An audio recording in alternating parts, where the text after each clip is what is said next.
ఈరోజు తెలంగాణలో అరాచక శక్తులు రాజ్యం వెళ్తున్నాయి. 6 గ్యారంటీల పేరుతో తెలంగాణ ప్రజలందరి మీద కూడా మత్తుమందు చల్లి వాళ్ళందరి ఓట్లు దండుకొని 7వ గ్యారంటీగా ప్రజాకర్షక పాలన ఇస్తాను అని చెప్పిన రేవంత్ రెడ్డి ఈరోజు ప్రజా వ్యతిరేక పాలన, ప్రజల మీద ప్రతీకార పాలన, తెలంగాణ ప్రజల మీద విద్వేషపూరిత కక్షగట్టి పాలిస్తున్న తీరు మీదనే ఈరోజు మరి మేము మాట్లాడదలుచుకున్నాం. మరి ఈరోజు మరి ముఖ్యంగా తెలంగాణ ఉద్యమంలో అత్యంత కీలకమైన పాత్ర పోషించి మరి కేసీఆర్ గారికి వెన్నుదన్నుగా ఉండి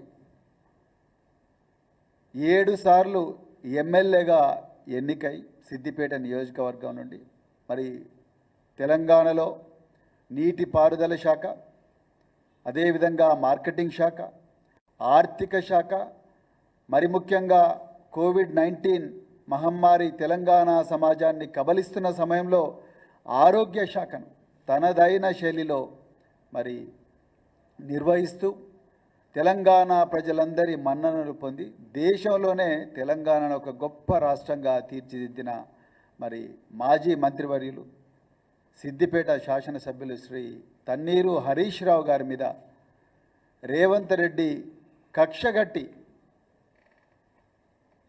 ఒక చక్రధర్ గౌడ్ అనే ఒక నేరస్తుడితో, సిద్దిపేటకు చెందిన చక్రధర్ గౌడ్ అనే నేరస్తుని పంజాగుట్ట పోలీస్ స్టేషన్లో 1205/2024 అనే అక్రమ కేసు పెట్టించిన తీరు గురించి ఈరోజు తెలంగాణ ప్రజలందరికీ కూడా చెప్పాలని ఈ మీడియా సమావేశం పెట్టడం జరుగుతూ ఉన్నది. మొట్టమొదట నేను రేవంత్ రెడ్డి గారికి ఒక్కటే వార్నింగ్ ఇస్తున్నా. రేవంత్ రెడ్డి, నువ్వు ఎన్ని అక్రమ కేసులు పెట్టినా, ఎన్ని కవ్వింపు చర్యలకు పాల్పడ్డా, నువ్వు ఎంత నీచ స్థాయికి దిగజారినా హరీష్ రావు గారు, కేటీఆర్ గారు, మిగతా అందరూ భారత రాష్ట్ర సమితి నాయకులందరూ కూడా తెలంగాణ ప్రజల పక్షాన్నే ఉంటారు. మీరు జైలుకు పంపించినా, ఉరికంబం ఎక్కించినా, ఇంకా ఏం చేసినా ఎంతోమంది పోలీస్ అధికారులను మీకు పావులుగా వాడుకొని కొంతమంది అత్యుత్సాహం చూపిస్తున్నారు. వాళ్ళ గురించి కూడా నేను ఒక 2 నిమిషాల తర్వాత చెప్తా. అధికారులు, ఐఏఎస్ అధికారులు, ఐపీఎస్ అధికారులు, వాళ్ళ గురించి కూడా చెప్తాను. మీరు ఎంతమంది అధికారులను పావులుగా వాడుకున్నా హరీష్ రావు గారు తెలంగాణ ప్రజల పక్షాన్నే ఉంటారు. ఇది గుర్తుపెట్టుకో. నీలాగా ఓటుకు నోటు కేసులో రెడ్ హ్యాండెడ్గా దొరికి జైల్లో గడిపిన వ్యక్తి హరీష్ రావు గారు కాదు. 7 సార్లు ఎన్నికయ్యి నిరంతరం తెలంగాణ ప్రజల గుండె చప్పుడుగా మారిన వ్యక్తి ఇలా హరీష్ రావు. మరి అలాంటి వ్యక్తి మీద మీరు ఏవో కోడిగుడ్డు మీద ఈగలు పీకే ప్రయత్నం చేస్తున్నారు. ఆకాశం మీద ఉమ్మేసే ప్రయత్నం మీరు చేస్తున్నారు. అది మీ వల్ల కాదు. ఒకవైపు తెలంగాణ ప్రజలందరూ కూడా మరి హరీష్ రావు అందరూ కూడా తెలంగాణ ప్రజలందరూ ఒకవైపు ఉన్నారు, నువ్వు ఒక్కనివి ఒకవైపు ఉన్నావు. ఇలా తెలంగాణ ప్రజలను వాళ్ళ ప్రయోజనాల కోసం పోరాడుతున్న వ్యక్తి మీద ఎన్నో కేసులు పెడతా ఉన్నావు. మీరు 6 గ్యారంటీలు అమలు చేయకపోతే ప్రశ్నించినందుకు కేసులు పెట్టిండ్రు.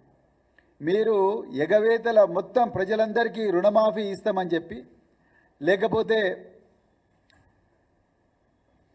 రైతు భరోసా ఇస్తామని చెప్పి, ఇంకా రకరకాల మహిళలకు 2,500 రూపాయలు ఇస్తామని చెప్పి, వృద్ధులకు 4,000 రూపాయలు ఇస్తామని చెప్పి, అదేవిధంగా మీరు ఎన్నో ఇచ్చిన అలవి కానీ హామీలన్నింటినీ కూడా ప్రశ్నిస్తున్నందుకు మీరు మొదట మిమ్మల్ని ఎగవేతల రెడ్డి, యనమల రేవంత్ రెడ్డి కాదు, ఎగవేతల రెడ్డి అంటే మానకొండూరు పోలీస్ స్టేషన్లో హరీష్ రావు గారి మీద కేసు పెట్టిండ్రు. అదేవిధంగా మీరు దేవుళ్ళ సాక్షిగా మహబూబ్నగర్ పోయి కురుమూర్తి దేవుడి మీద, వేములవాడ పోయి రాజరాజేశ్వర స్వామి వారి మీద, అదేవిధంగా హన్మకొండల ఇంకో దేవుడి మీద, అదేవిధంగా యాదాద్రి భువనగిరిలో మరి లక్ష్మీ నరసింహస్వామి దేవుడి మీద ఒట్టేస్తే హరీష్ రావు గారు పోయి ఆ దేవుడికి దేవాలయంలో పవిత్రమైన గర్భగుడిలో పూజ చేసి మీకు కనీసం జ్ఞానోదయం అన్నా కలగాలి, దేవుళ్ళ పేరు పెట్టుకుంటూ ఈ పాపాన్ని క్షమించు రేవంత్ రెడ్డిని అన్నందుకు యాదాద్రి పోలీస్ స్టేషన్లో హరీష్ రావు గారి మీద కేసులు పెట్టిండ్రు. ఎన్నో రకరకాల కేసుల్లో హరీష్ రావు గారి పేరును ఇరికించడానికి మీరు ప్రయత్నం చేస్తూ ఉన్నారు. కానీ మీకు ఎక్కడ కూడా ఆధారం దొరకడం లేదు అన్న కుట్రతోని ఆ చక్రధర్ అనే ఒక నేరస్తుని సహారాతోని మీరు పంజాగుట్టలో హరీష్ రావు గారి మీద 12/05/2024 డిసెంబర్లో కేసు పెట్టిండ్రు. ఇదంతా కూడా తెలంగాణ ముఖ్యమంత్రి, తెలంగాణ హోంమంత్రి రేవంత్ రెడ్డి డైరెక్షన్లోనే జరుగుతున్నది. నేను మళ్ళీ చెప్తున్నా, రేవంత్ రెడ్డి గారు మీరు ఎన్ని చేసినా మేము మాత్రం తెలంగాణ పక్షాన్నే ఉంటాం. ఈ కేసులు మమ్మల్ని కబలించలేవు. మాకు కేసీఆర్ గారు నేర్పింది, ఉద్యమం నేర్పింది ఒక్కటే, ఏం చేసినా రాజ్యాంగబద్ధంగా చేయాలి, చట్టబద్ధంగా చేయాలి, అంతే తప్ప అడ్డు దోవలు తొక్కొద్దు, నీలాగా అడ్డు దోవలు తొక్కొద్దనే మా మహనీయులు కేసీఆర్ గారు ఈ విషయాన్ని తెలంగాణలో ఉండే అందరు క్యాడర్లకు బోధించారు. మేము ఎట్టి పరిస్థితుల్లో కూడా ఆ దారి తప్పం.